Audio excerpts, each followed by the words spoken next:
Hello, my name is Rob Evans, and I'm the Public Safety Officer for Vermont's Agency of Education and the Manager of Organizational Assessments and K-12 Services for Margolis-Healy.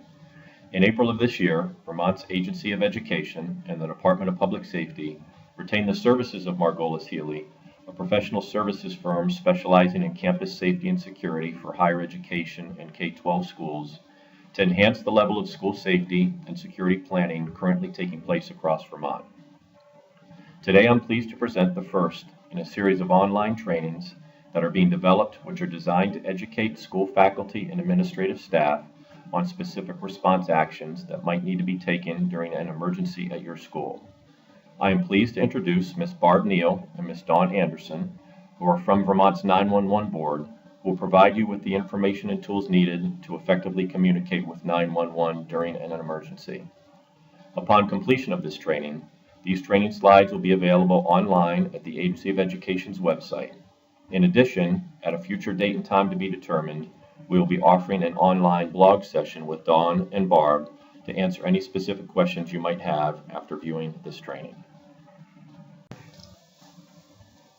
Thanks, Rob. I'm Dawn Anderson.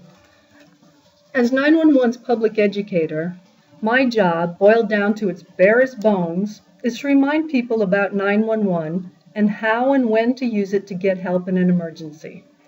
For example, 911 is the shortcut number you can call to save a life, stop a crime, or to report a fire or other hazard.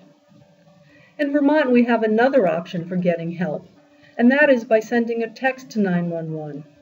Making a phone call is always going to be the most efficient and direct way to get help. But if you can't call for some reason, you may be able to text 911. Text to 911 technology nationwide is still considered a best effort application, meaning that texting is not a fail-safe way to reach 911. As with any text you send, it may not reach its destination promptly. When a call taker receives a text message, they will respond immediately. The message I want you to remember here is what you see on our logo. Call if you can, text if you can't.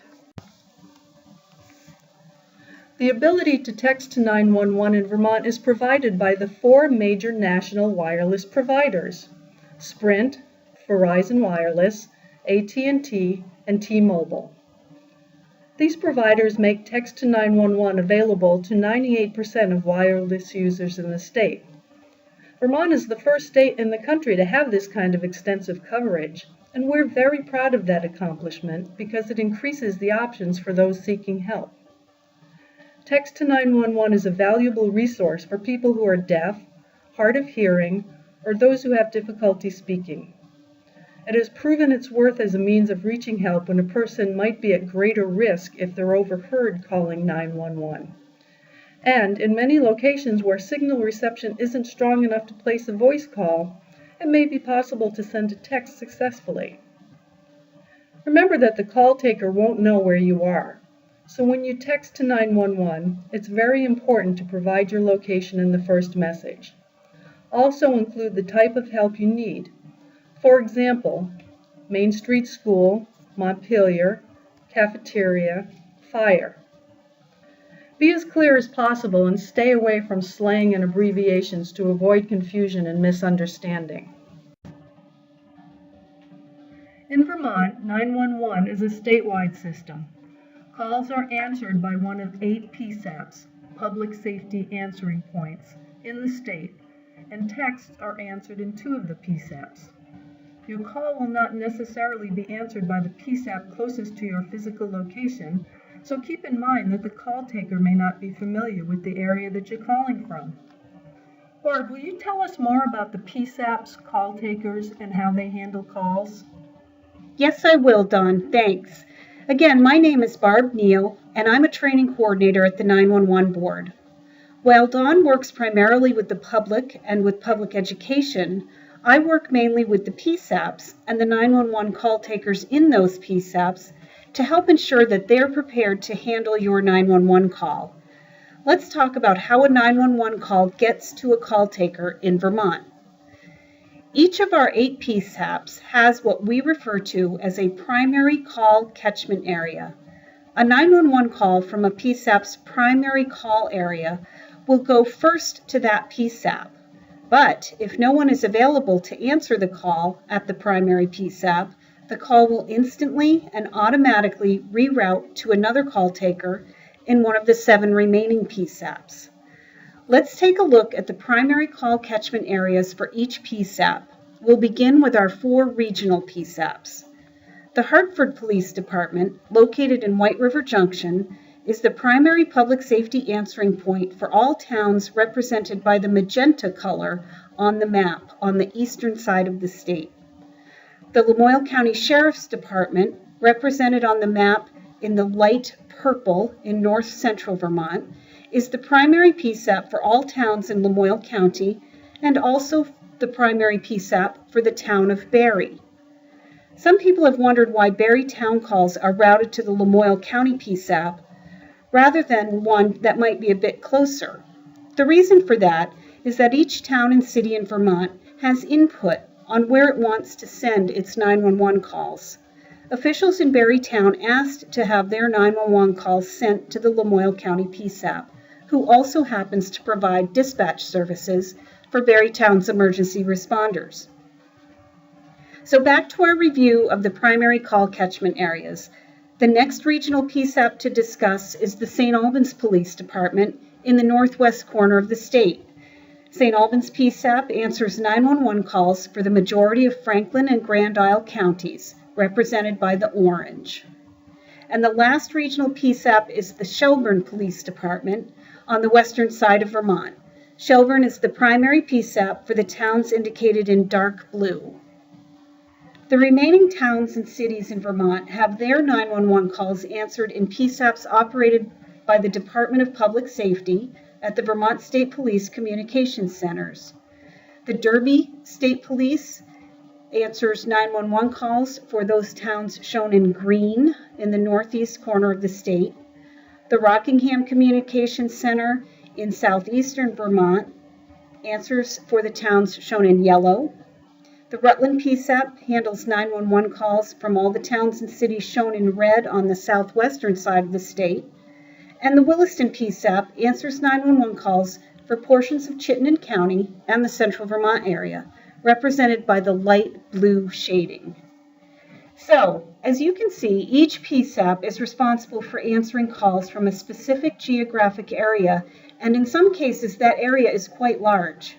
In addition to answering their own 911 calls, each PSAP also provides backup to the remaining 7 PSAPs. Here's an example of how that works. Let's say a 911 call is placed from Brattleboro. A Brattleboro call will attempt to route first to the Rockingham PSAP. If no one's available at Rockingham, perhaps they're already on 911 calls, the call will instantly and automatically route to any of the other 7 PSAPs. So it's quite possible that a call from Brattleboro could be answered in St. Albans, or a call from northern Vermont could be answered by a call taker in the southern part of the state.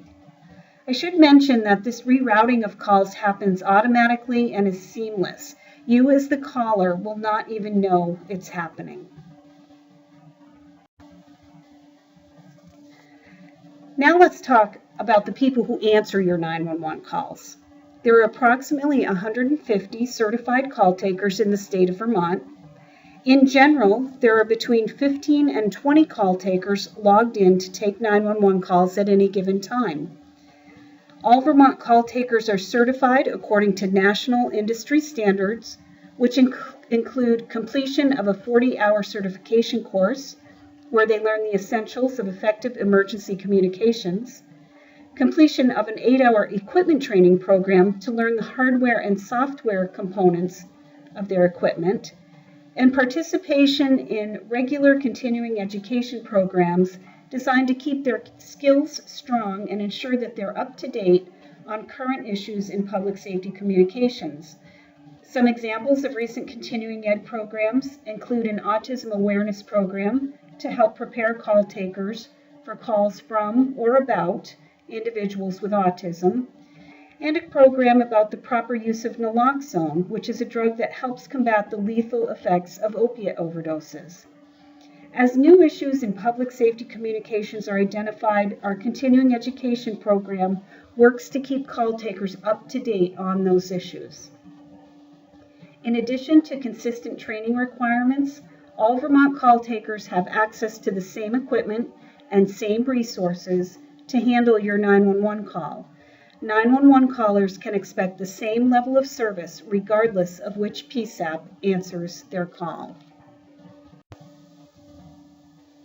What to expect when calling 911. When you contact 911, the call taker will answer your call by saying, "Vermont 911, where is your emergency?" And Don is going to explain the importance of that question, where. Location, location, location. Police, fire, and ambulance can only help you if they know where to find you. For that reason, the location of the emergency is the most critical piece of information you can give the call taker. And that's why it's the first question you'll be asked when your 911 call is answered. If you're texting for help, your location information must be included in your first message to 911. Even if you can provide nothing else, you must provide the location of the emergency so that emergency responders can find you. When you're giving the location, be as specific as possible. The call taker will need to know the name of the school or business, the street address, including the number and street name, the town or community name, and location information within the facility.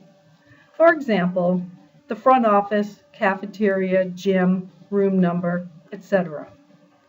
The call taker will give this information to the responders who will want to get to where they're needed so they can help. Now Barb will tell us what happens once the location has been determined.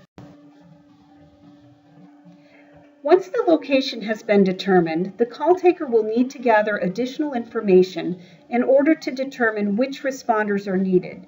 You will be asked questions like, what is the emergency? What has happened or is happening right now? Is anyone hurt? Are there any weapons or other hazards involved?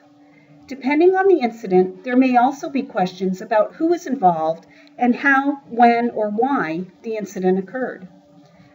Once the call taker has sufficient information, he or she will notify responders of the incident. Notification of responders can happen in a couple different ways, and we'll discuss that process in just a minute. But first, I want to acknowledge one thing. We know that when you call 911 to report an emergency, it may seem like the call taker is asking a lot of questions. It is important for 911 callers to know that answering those questions and staying on the line with the call taker is a critical factor in getting the right help to you as quickly as possible. Be assured that once the responders have been notified of the incident, staying on the line with the call taker does not delay their response in any way. Okay, on to notification of responders. As I mentioned, this can happen in a couple different ways. In some cases, the call taker who answers your call will be the same person who will dispatch responders. This is called a one-stage call.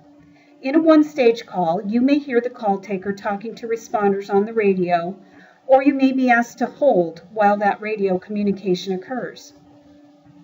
The other way in which notification of responders occurs is called the two-stage call. In this situation, the call taker who answers your call will transfer you to another person who is responsible for dispatching responders. In this case, the call taker will explain what is happening and ask you to stay on the line. It is important to allow the call taker to introduce you and the situation to the dispatcher before you begin to speak. Once responders have been notified, the call taker will return to you and may have additional questions or instructions for you.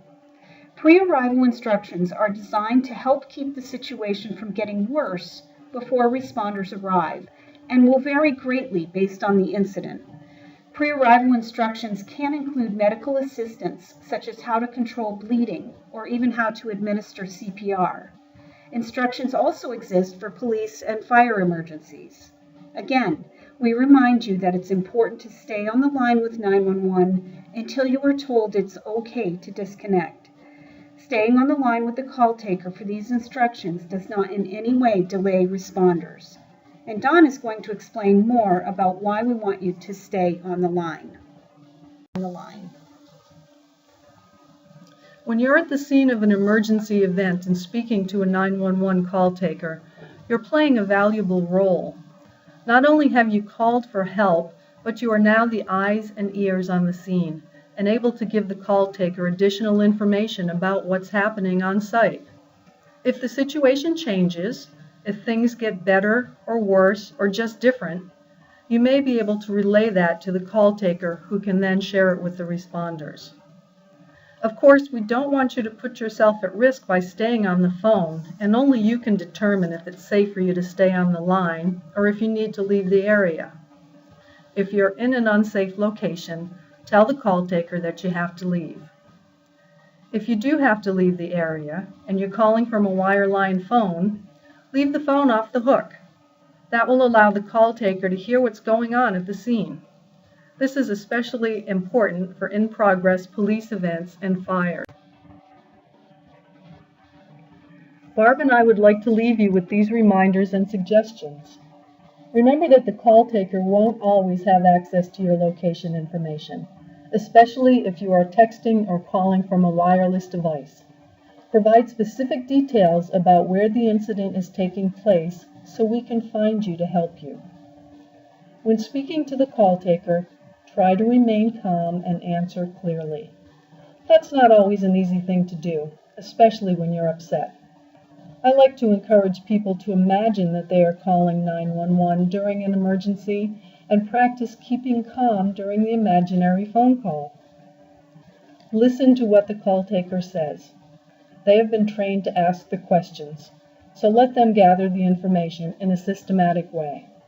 And remember, text to 911 is available if you are unable to make a voice call.